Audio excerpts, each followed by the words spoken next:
Welcome to Career View. This is the podcast where we ask questions you want to know when it comes to pursuing a career path. I'm your host, Niraj Shamal, and each episode I will ask questions on behalf of students across the country from secondary schools and universities what they want to know when it comes to pursuing their dream job. For today's episode, we'll be asking our top questions that have been submitted by students on our CareerView website who are interested in exploring a career as an embryologist. Today, I'm joined by 28-year-old Tammy Lee, who was inspired by this career path as she was an IVF baby herself. Tammy is now part of a multi-disciplinary team of scientists, doctors, nurses, admin staff that all work together to help create families. She has some great insights for us, so let's hear from her.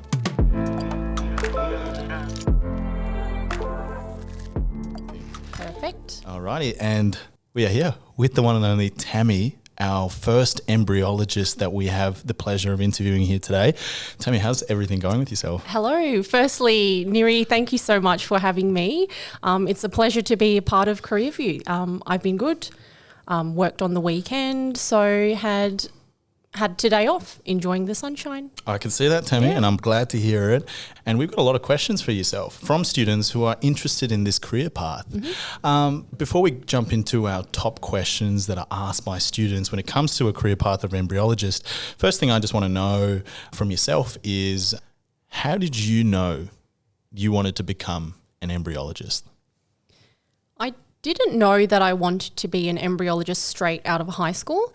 So after high school, I actually started off with commerce in my first semester. The reason being I wasn't sure. I had some family members, my cousins who studied commerce, but I remember during my first lecture thinking, this is not for me. This is not me. So I regrouped. I thought again, so what do I enjoy? I enjoyed science. I had an interest in women's health, and human biology was one of my favourite subjects in school. So in my second semester, I started the Bachelor of Science in human biology and anatomy at UWA, and I eventually added genetics as a second major. Overarching all of this though, I will share a bit of my personal life story. I was in fact an IVF baby, so I was conceived in a Petri dish. Oh, wow. So I was curious how I came into the world, how I came to be. It's the circle of life. I'm alive because of ART, assisted reproductive technology, and that's amazing. I wanted to be a part of it. ART is amazing. It's science. It's the reason that I'm sitting here today, and it's the reason why 1 in 25 Australian kids are sitting in their classrooms. That's powerful. Very, very powerful. It's awesome. So that was a really big factor for yourself, knowing that you're an IVF baby and you wanted to be in this field and to support that, everything that goes on with this industry. That's right, yeah. Unbelievable and really exciting once again to hear from yourself. Tammy, jumping into the questions that we have for you today asked by students when it comes to pursuing a career pathway as an embryologist. First question that we have for you is, what does a normal day look like for yourself? And if you can provide a real visual for us, for our listeners out there, from the start of the day towards the end of the day, what does that normally look like? Yeah, so a normal day usually depends on what you're rostered on. There are so many aspects to assisted reproductive technology. So I'm just going to talk about 3 main, I'll put them under umbrellas: egg collections, embryology, and andrology. So firstly, egg collections. These procedures happen in the morning in theatre. So you're in theatre with the clinician, the anaesthetist, the theatre nurse staff. The patient's under general anaesthetic. The doctor goes in, collects the follicular fluid from the woman's ovaries, and that fluid is put into a tube. So that tube is passed to us, and we're essentially looking for eggs in that follicular fluid. So if I find an egg, I shout out egg number 1, egg number 2, and so on. And it's really exciting when the whole theatre gets into it, especially if it's been a while since we can't find an egg. So that's really amazing. That's the egg collection side of things. Okay. Moving on to embryology. So secondly, embryology, there's quite a lot involved. The first thing that we do in the lab is to check for signs of fertilization in the eggs that were collected the previous day. And after this, we also look for embryo development in the embryos that were already fertilized from the earlier days. So, for example, on day 3, we're looking for the number of cells, the level of fragmentation in those embryos. Wow. On day 5, we're seeing whether there are good quality blastocysts. So if we have more than one good quality blastocyst, we would transfer the best quality one and freeze the rest. Right. So the patient can come back for future cycles if they do need that. And finally, in embryology, in the afternoons, there are 2 fertilization techniques. First being conventional IVF. So that's where the eggs are in the dish and we inseminate the eggs with good quality sperm, so a certain number of sperm. There are other aspects to the role, such as phone calls to patients, letting them know what their embryos are looking like, ordering of consumables and culture media, equipment maintenance. So we have so much equipment in the lab, incubators, microscopes.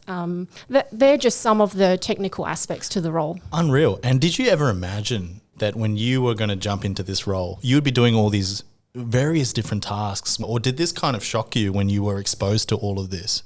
Well, I guess I did have some exposure to it when I was a student. And when I was in that lab environment, I just wanted to ask them, how do you do this? I just wanted to find out more.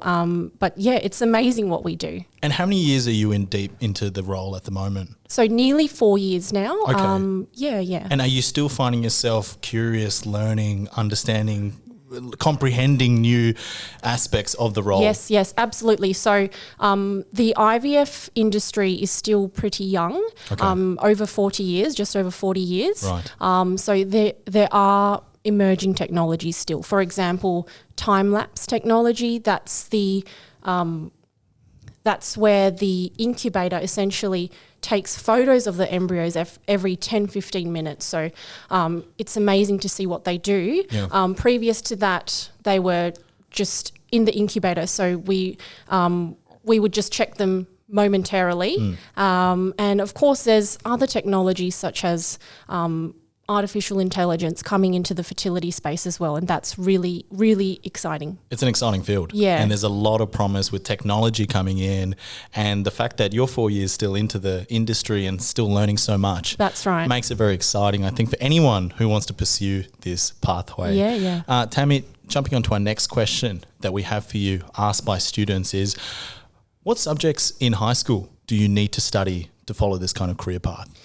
So sciences would be helpful. An embryologist is essentially a scientist, but it's not essential, but human biology, chemistry and physics would be helpful, I'll say. Yeah, and you did those subjects as well? Personally, I unfortunately didn't do physics, and I do regret it. Why is that? I guess there are some aspects I kind of wish I had that background knowledge, but it's not too late to learn about it, I suppose. Yeah. But not essential in the requirements. And you're just saying chemistry, physics, general science, human biology was very useful. And you've always had an interest towards those subjects? So human biology was one of my favourite subjects, Fantastic. And that's really good to know for our listeners out there, because that's your first point. When you're in school, you're learning a range of different subjects. And if that aligns to this career path, that's very useful. Next question that we have for you, Tammy, is do you require high grades to pursue this career pathway? So the minimum requirement to work in the field is a Bachelor of Science in the biological sciences area. However, I believe that grades are only part of the picture. Becoming an embryologist, it's less about earning a specific degree and more about on-the-job training. I think empathy, all the good things, like all the good skills, empathy, good people skills, teamwork, clear communication, they're very important. You're working so closely with your colleagues in the lab. Hand-eye coordination and fine motor skills, they're important as well, but you do learn that on the job. On the job. Yeah, yeah. This question popped up a few times on our surveys, and it comes back to the fact that many students think that when it comes to pursuing embryology or becoming an embryologist, you require this high intelligence, high grades. Is that totally true? As I said, the minimum requirement is a Bachelor of Science. Yeah. However, I will say some will pursue the Masters. So there is a Masters of Clinical Embryology at Monash University in Melbourne. Okay. From what I hear, it gives you a good theoretical knowledge, some technical lab practice as well. However, I will reiterate, it's not necessary, but it does vary from clinic to clinic. A lot of clinics do prefer trainees to have a master's, and that may give you an advantage over those that don't have it. Personally, I did honours at a fertility clinic, and that was my foot in the door. So, yeah. No, that's good, and getting your foot in the door is important. But what was of value to them, in your opinion, of you to be a part of their work environment? Well, I think because I did my honours in a fertility clinic, they knew who I was. Okay. They could see your work ethic and your approach to work. And also in an embryology lab, you're working so closely with your team. It's very important that you essentially get along with the people. Yeah, okay. And yeah, I think that's a very important aspect along with your grades, but maybe even a more important aspect. I like it, Tammy. And this is very important for our listeners and for any career path we talk about. It goes always beyond your grades and your qualifications. It's about how is your work ethic, how you like in a team environment. Do you get along with people? These basic skills that not always emphasised but are really important for any employer, for anyone in any work environment to consider yourself to be a part of. So I really like that point, because we see that come a lot, not just in your career path as an embryologist, but any other career path. And I think that's very important for our listeners out there to remind yourselves that it goes beyond just your qualifications, what your grades are, and what you know. Yeah, absolutely. You hit the nail in the head. Yeah. Absolutely. No, that's good. Tammy, jumping into our next question that we have for you is, are there many opportunities for jobs in this field? Yeah, so in Perth, there are around 6 fertility clinics. I will be honest though, trainee positions, they don't come up a lot compared to corporate jobs. Okay. There are more opportunities interstate, but they're quite competitive as well. My advice to aspiring embryologists would be to network as much as you can with people in the field. Talk to them, reach out to them, get your name out there, ask them how they got to where they are. Yeah. Secondly, apply. If there's a lab technician role, that a phlebotomist role or a biochemistry role, just apply for it. Okay. Getting that work experience, being in the lab, it allows you to get your foot in the door. You're more likely to be hired by someone who knows who you are, your approach to your work, your people skills. I will say the ART industry is a growing industry with the rise in infertility, women having babies later. So I'm sure there will be more jobs in the future. More jobs in the future, yes. So that's certainly promising, Tammy, for our listeners out there. Understanding right now, maybe there's not as many opportunities. There's 6, did you say? Clinics? Around 6 clinics at the moment, yeah. So very competitive in terms of getting a job at the moment? Yes. Okay. And for aspiring embryologists, if they have to network, apart from reaching out to yourself on their CareerView website. Thank you, CareerView. That's it.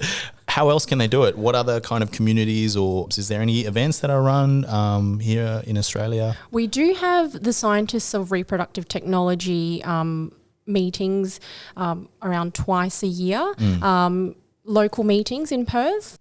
There's also LinkedIn. Reach out to embryologists, message them, introduce yourself, and just ask how they got to where they are. And I like it because, once again, you only know once you speak to someone who's in that field. That's right. That's the main thing, getting an understanding. It's such an interesting field. There's so many different elements to it. So even sitting here next to you, in front of you, I'm learning so much. But it comes down to speaking to someone who's in that field, learning it. And once again, CareerView website is also there to reach out to Tammy. Tammy, jumping on to our next question that we have for you, asked by students is, what is the hardest aspect of the job? Yes, great question. So I'll be honest, the role is not a stress-free job. I'll make that very clear. The hardest part is maybe the pressure of it itself. So the sheer pressure. Embryologists, we get invested in each patient's journey and their outcomes. So if something doesn't work out, we equally feel the pain and the devastation with the patients. Sometimes things can go pear-shaped that are out of your control. It's easy to blame yourself, but you have to realise. And has there been any situations where it's really affected you quite significantly? And to what extent? And can you give us an example? Yeah, for example, when a case I did an ICSI procedure, so that's the one where you're injecting a single sperm into the egg.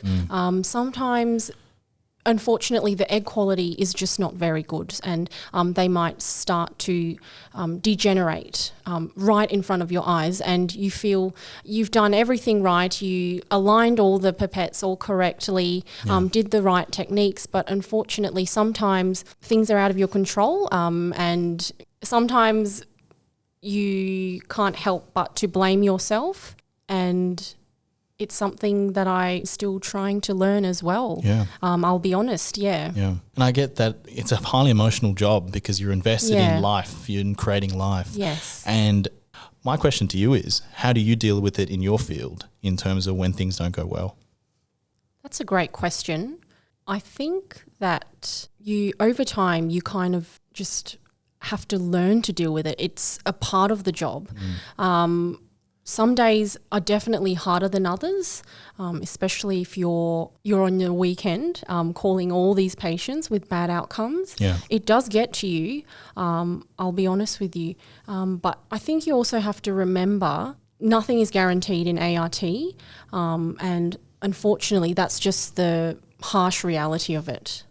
I appreciate that honesty, Tammy. It's good to know because, knowing how to deal with situations like this and over time, if you can accept that earlier on in your career, it does help because you can't control everything. Jumping on to our next question that we have for you is, what kind of salary can you expect in this field? And this is one of our top questions that were asked by students for our survey.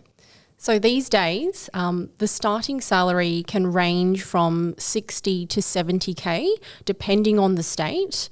From there, you'll see increases as you upskill, become competent and experienced. For senior embryologists, they can earn up to greater than 100K, Okay, and how does one get to a senior embryologist? How many years is that, and what does the progression look like year on year?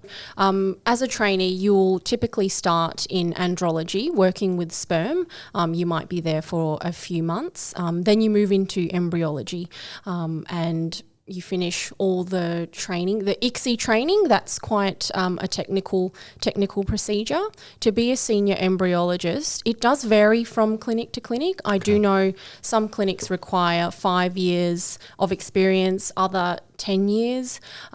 Some clinics require senior embryologists to be biopsy trained as well. So biopsy of the embryo, that's where they collect a sample of the of the embryo to be sent for genetic testing. That's quite a technical procedure as well. Wow. So when it becomes more niche, obviously, the salary could be a bit more than the average general role. Tammy, on to our next question that we have for you, asked by students is, can you pursue any other jobs based on your knowledge as an embryologist? Yeah, so the first person who came into my mind is my now ex-colleague. She was an embryologist for 10 years, but she recently moved away from the role. She's now a technical officer in the animal reproduction department of the vet school at Murdoch University. So she helps with setting up the pracs for the uni students, works in the animal hospital's equine breeding clinic and assists in research as well. So that was a awesome move for her. Other embryologists I know, they're studying further. So one is doing her Masters of Public Health, and another is pursuing medicine. Yeah. Fantastic. That's always great to know that having a job or having a career in one specific niche role like you have can also open doors to others. Yeah, yeah. And that's probably the main thing we got from our survey from students when they were asking this question. And like with many questions that we get on our survey, what other things can you do with this knowledge that you have? Jumping on to our next question that we have for you is, did you have a backup plan? I didn't have a backup plan, as I knew this was 100% what I wanted to do. In my honours year, I put my head down, didn't go out much, focused on my studies, and I tried to network as much as I can to work in the field, yeah. And is that necessary? I mean, in the sense that you did that, but did you feel like that's what you need to do? It's a sacrifice you need to make in order to pursue this role? It was a sacrifice I was willing to make, because I knew this was the career path that I wanted. And I think it touches back on the fact that there are 6 clinics here in Perth. It is a very competitive scene in this industry for yourself. So some good advice there for our listeners out there. Yeah. Those sacrifices may be needed in order to get your foot in the door, and like you have. Yeah, so because there are only 6 clinics, it is a competitive field. However, say if you make a good impression at the clinic that you're doing work experience at, and say if they don't have a position for you, because the industry is so small, they can refer you, put in a good word for you at a different clinic, and that might be your way to get in the industry. Yeah. Absolutely. Impressions matter, and making the right impression and being a good person, it helps. It really does help. And at the end of the day, and this is what I see with all different career paths, it's like you want to work with people that you get along with. Everyone has the basic skills and credentials, and there's obviously learning that everyone can do. But ultimately, it's the willingness to learn, being able to leave a good impression, and I think that's very important. Yeah, it's an important skill. Excellent. So, Tammy, jumping into our very last question that we have for you is, what is the best thing about your job? It's knowing that you're playing such an important part in helping couples, individuals, having their dream of having a baby. I'll be a bit more specific though. Lab-wise, one of my favourite procedures is the embryo transfer. Okay. So the embryo transfer is one of the last points of contact with the patient. The patient has gone through so much. The IVF journey is such a long road. The embryo has jumped through all the hoops, and it's good news, and there's just some hope for them. Good vibes. Everyone's happy. Yeah. Let's impregnate the patient. Let's do it. Wow. Other yes moments in the lab is seeing beautiful blastocysts. So sometimes on day 5, you might see a cohort of beautiful blastocysts. So you might be spoilt for choice. Which one do we transfer? It can be a hard decision. And if this happens, I will call over a second embryologist to get a second opinion. Other times, in egg collection, there may only be a single egg collected, and this may prime the patient to have low expectations because IVF can be a numbers game. So on day 5, when we check the embryo and it's a good quality blastocyst, that's amazing. We call that a one-egg wonder. One-egg wonder, okay. Yeah. Other aspects to the job that I enjoy is the patient interaction. So often the lab can be forgotten because our work is just so behind the scenes. Okay. However, there are a few patients or couples that you'll always remember in your career. I'll talk about a couple of them. Sure, please. Yeah, so earlier on in my career, when I was in andrology only, doing sperm preps. So I prepped the sperm for my old piano students' parents. So they had one embryo put back, but they now have identical twins. And when I scroll Instagram and see them, amazing, I did that sperm prep for that patient. Unbelievable. So it's an incredible feeling knowing that I played a part in their life. Secondly, sometimes couples can revisit the clinic many months later after their embryo transfer with their newborn baby. The last time they were at the lab, they were just a ball of cells, essentially, Yeah. ball of 100, 200 cells. And I got to hold the baby, see the patients again after so long. And a moment that I'll remember is the patient was tearing up. So that was a really special moment and a reminder of just the work that we're doing. It absolutely blows my mind, the nature of work you do. Yeah. It's unbelievable to say the least, and all the different kind of areas that you're involved with in terms of the creation of a baby through cells and through so many different systems, and now through innovative technology as well, which must be exciting. So I can't wait to see what you continue to do in your career. For today, that wraps up all the questions that we have for you, Tammy, and that wraps up our episode. For our listeners out there who have more questions for Tammy that did not feature on our list today and would like to connect with her, just visit our website, careerview.com.au.